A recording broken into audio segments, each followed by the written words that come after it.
என்னோட பையனோட பர்த்டேக்கு ஏ4 ஷீட்ட வச்சு நான் டெக்கரேஷன் பண்ணியிருந்தேங்க. ரொம்ப நாளா ஏ4 ஷீட் வீட்ல சும்மாவே இருந்துச்சுங்க. இத வச்சு ஏதோ பண்ணலாம் அப்படின்னு நெனச்சுட்டே இருப்பேன். ஆனா டைமே இருக்காது. கரெக்ட்டா தம்பியோட பிறந்தநாள் வந்தனால, அத வச்சு நான் டெக்கரேஷன் பண்ணிட்டேங்க. சிம்பிளான மெத்தட்ல தான் செஞ்சிருக்கேன். ரொம்ப கிராண்டாலாம் செய்யல.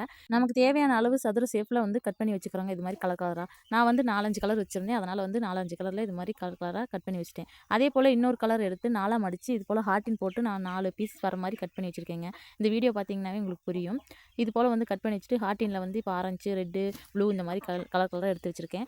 இது அவ்வளோதான். அதுக்கப்புறம் இந்த த்ரெட் இருந்துச்சுங்க. த்ரெட்ல வந்து கம் போட்டு நம்ம ஒட்டிக்க போறோங்க. இப்ப நமக்கு என்னென்ன கலர் வேணுமோ அந்தந்த கலர்ல ஒட்டிக்கலாம். நான் வந்து இது மாரி லைனா எடுத்து வச்சிருக்கிறேன். இந்த நமக்கு புடிச்ச மாரி ஒட்டியிருக்கிறேன் நான் எனக்கு தெரிஞ்ச மாரி. நீங்க எந்த கலர் வேணா யூஸ் பண்ணிக்கலாம். இது போல வந்து ஃபர்ஸ்ட் வந்து ஒரு 4 லேயர் ஒட்டிக்கிறேன்.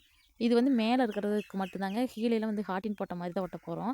இத வந்து இது போல செஞ்சு முடிச்சுட்டு, இப்ப ஹார்டின் ஒட்ட போறோம். ஒட்டுனதுக்கப்புறம் பாருங்க ஃபினிஷிங் நல்லாயிருக்கும். நான் வந்து லெட்டர்ஸ்லாம் வந்து நான் ஏற்கனவே வச்சிருந்தனால வந்து நான் இத மட்டும் தான் செஞ்சேன். லெட்டர்ஸ் வந்து போன டைம் தம்பிக்கு வாங்குனதே இருந்துச்சு. அது பத்திரமா எடுத்து வச்சிருந்தேன். மத்தது தான் கொஞ்சம் வீணா போயிருச்சு. அதனால வந்து அதெல்லாம் இல்லாதனால இந்த வேலைய செஞ்சு வச்சிருக்கிறேன். வேற ஒண்ணும் இல்ல. அது வெறும் லெட்டர்ஸ் மட்டும் வச்சா நல்லா இருக்காதே அப்படிங்கிறனால இந்த பேப்பர் வச்சு சும்மா வந்து ட்ரை பண்ணி பார்த்தேன். ஆனா நல்லா தான் இருந்துச்சு ஃபினிஷிங்கு.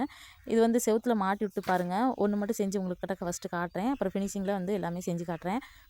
இது போல வந்து நம்ம ஒட்டி முடிச்சதுக்கப்புறம் பாருங்க. இது ஒண்ணு செஞ்சு ஃபர்ஸ்ட்டு பார்த்தேன் நல்லா இருந்துச்சு. அதுக்கப்புறம் தான் வந்து மத்ததெல்லாம் செஞ்சு கரெக்ட்டா ஒட்டி விட்டேன். இது மாரி கட்டியாச்சு. இப்ப வந்து ஃபினிஷிங் வந்து எல்லா பலூன்லாம் கட்டுனதுக்கப்புறம் பாருங்க லெட்டர்ஸ்லாம் போட்டதுக்கப்புறம்.